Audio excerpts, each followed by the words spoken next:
Hello and welcome to Between the Lines, the show where I review sports books from around the world, but particularly those available in South Africa.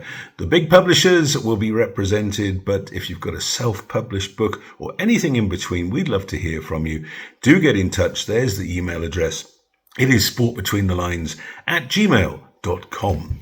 Don't forget to press like and subscribe. Right, today's book is this one, Twice the Glory, by Lloyd Burnard and Khanyiso Tshwaku, published by Jonathan Ball in the shops and at the usual online sites now. You should expect to pay 325 Rand. The subtitle is The Making of the Greatest Bok Team in History, and it's about the back-to-back World Cup wins under the coaching axis of Rassie Erasmus and Jacques Nienaber. Now, a quick word on the authors. Lloyd Burnard is the sports editor of News 24. His last two books were this one, Nick Mallett's insights into Rugby World Cup 2023, and before that, Miracle Men, which was his explication of the 2019 World Cup triumph. As for Khanyiso Tshwaku, he works under Lloyd Burnard at News 24, where he's the senior sports reporter,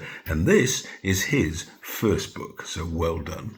It's no secret that Springbok rugby is going through an extraordinary period of sustained success. The argument presented in Twice the Glory is that Rassie Erasmus and Jacques Nienaber are responsible for putting together a team that puts in the shade all the others to have worn the green and gold. That's a strong statement considering the storied history of the Springboks. Many would vouch for Dani Craven's 1937 side, the only one to have won a series in New Zealand, or Henny Muller's 1951-52 Grand Slam tourist to Britain and Ireland, who famously beat Scotland 44-0. Then there's Francois Pinard's world champions of 1995, John Smith's world champions of 2007, a team that then went on 2 years later to win a series against the British and Irish Lions.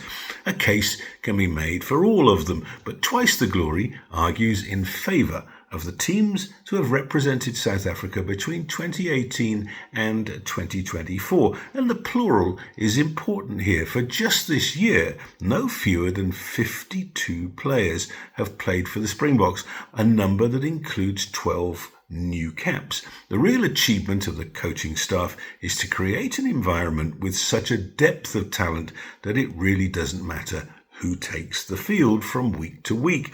Twice the Glory begins with the press conference that concluded the 2023 World Cup final and then goes back to the start of the era, a time when the national side was at one of its lowest ever ebbs. Erasmus and Nienaber took over from Alistair Coetzee in 2018, and success was not instant.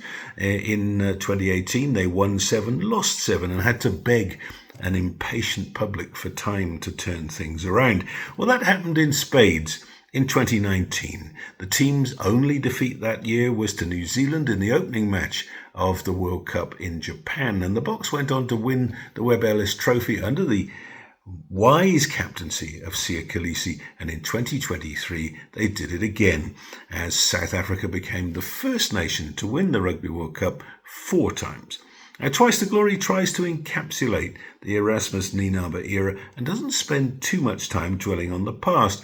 There are brief summaries of most of the matches played between 2018 and 23, with controversies, injuries to key players and social media gaffes highlighted along the way.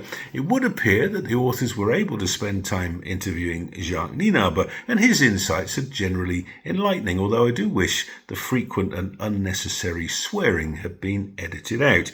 Erasmus is a different story. Generally speaking, Rassie tries to stay in the background as much as possible. He's not exactly Howard Hughes, but if he can find a reason to avoid the media, he will. He was responsible, of course, for the infamous hour-long video excoriating the officiating of the first Lions test in 2021. He copped a long ban from World Rugby as a result, but you'll have to take Nienaber's word for what happened behind the scenes, not Rassie's. Tom Curry's accusation of racism against Bongi Mbonambi in the 2023 semi-final is also prominent in Twice the Glory, but there's a whiff of censorship about it. Ironically, Curry is quoted verbatim in his exchange with the referee, which includes the infamous C word. Yet, the entirely harmless Afrikaans phrase that he misunderstood never makes it into print. This, despite a week of media frenzy at the time that found the audio and polarized opinion.